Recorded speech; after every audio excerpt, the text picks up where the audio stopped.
In this video, we're going to go over some of the thermodynamics assigned problems in chapter 16 of our textbook, and I'm going to hold the sheet like this so that we can read some of the problems. I know there might be a little bit of a glare, but and then I'll flip it to work the problem. But one thing to remember is this term of spontaneous. We're talking about entropy and we're talking about spontaneous processes. And a spontaneous process is a process that occurs naturally without intervention. So nature will proceed spontaneously towards states that increase the entropy of the universe, where entropy is a measure of the disorder or the measure of randomness, or as we described the last day in school, the measure of the number of available microstates, how many different scenarios can exist in that one state, and nature will proceed to the one that has the most variability to it. So let's just think about that in terms of these processes here. Which of the following processes are spontaneous? Salt dissolves in water. So we're just saying, would this happen, when I put salt in water, does it dissolve spontaneously, or do I have to heat the water up to dissolve the salt? So it's just making us think about what spontaneous means. So salt definitely dissolves in water. When I put salt in water, it just doesn't fall to the bottom and sit there as a clump. So A is a spontaneous process. B, a clear solution becomes a uniform color after a few drops of dye are added. So I'm sure at some point you've made either like Kool-Aid or you've played with paints and water in art class. And you know that if you drop a dye in a glass of water or in a glass, a solution could be like sugar water. If you drop a couple of drops of a dye in there, the dye drops in and then it starts to sort of spread out. And over time, the water would become all the same color and you wouldn't have to do anything to it because the water molecules are moving. So B, that is also spontaneous. That will happen on its own. Iron rust. Well, we know if we leave something outside, something that's steel outside, it will rust, and we don't have to do anything to it for it to rust. So that is spontaneous.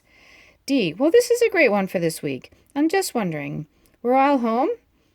I'm wondering if spontaneously your bedroom is getting cleaned. Or do you have to do something to actually make that happen? Or maybe someone has to tell you something. So this is not spontaneous, okay? D is a non-spontaneous process. Next problem we're going to do is 23. Choose the compound of these choices that has the greatest positional probability in each case.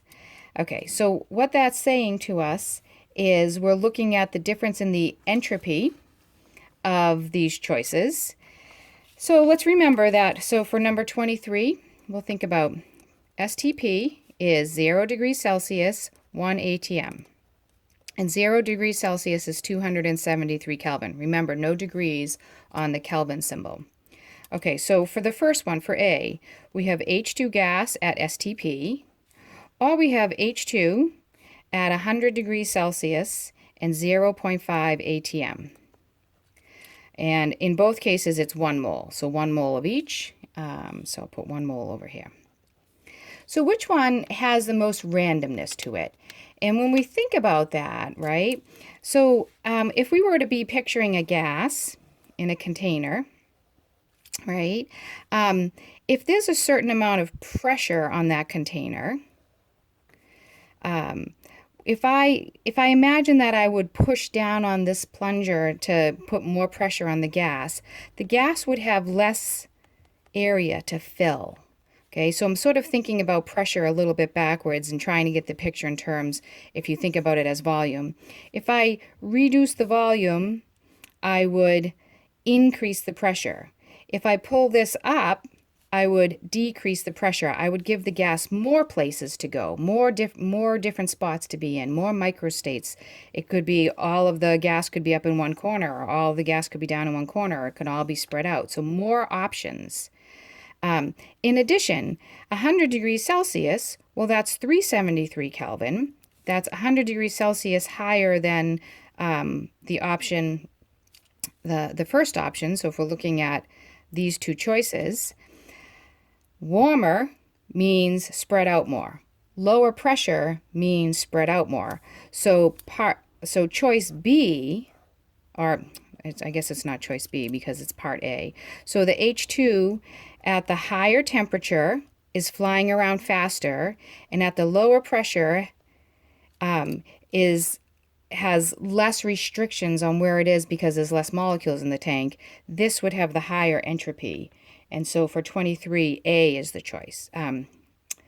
For 23B, we're looking at N2 at STP, 1 mole of N2 at STP, or 1 mole of N2 at 100 Kelvin. Now be careful, that's Kelvin, and 2 atm. So if we think about these gas molecules, right, if I increase the pressure, that means that they're going to be in a tighter space together. So that's an increase in the pressure because this is 1 atm.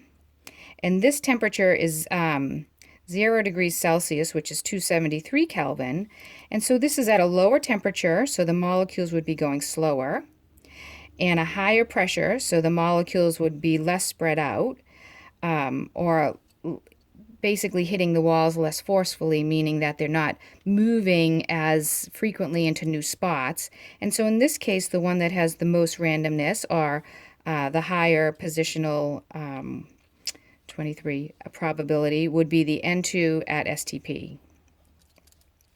And then for part C, let's look at C.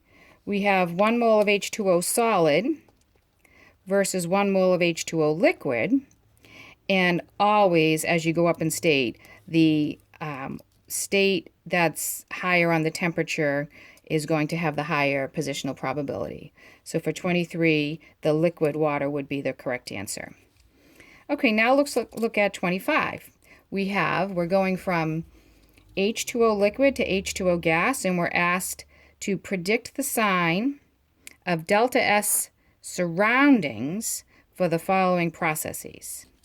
Okay, so if I go from liquid to gas, that means that the reaction there, if it would ask for the delta S of the reaction, that would be a positive delta S for the reaction. Okay, but that's not what it's asking for. In order to go from a liquid to a gas, this process needs thermal energy to come into it. So it's pulling thermal energy from the surroundings. And so the surroundings delta S is going to go down. The process delta S is going to go up. Okay, let's think about it on the next one. CO2 gas to CO2 solid. So this is the reverse of dry ice. Dry ice is CO2 solid goes to CO2 gas. So we're going to take gas that has a very high entropy, and we're going to reduce its positional probability. We're going to condense it into this solid. Okay, and so this process here, the process has a negative delta S. That means that the surroundings had to have a positive delta S. Okay, in the next video, we'll cover the next couple.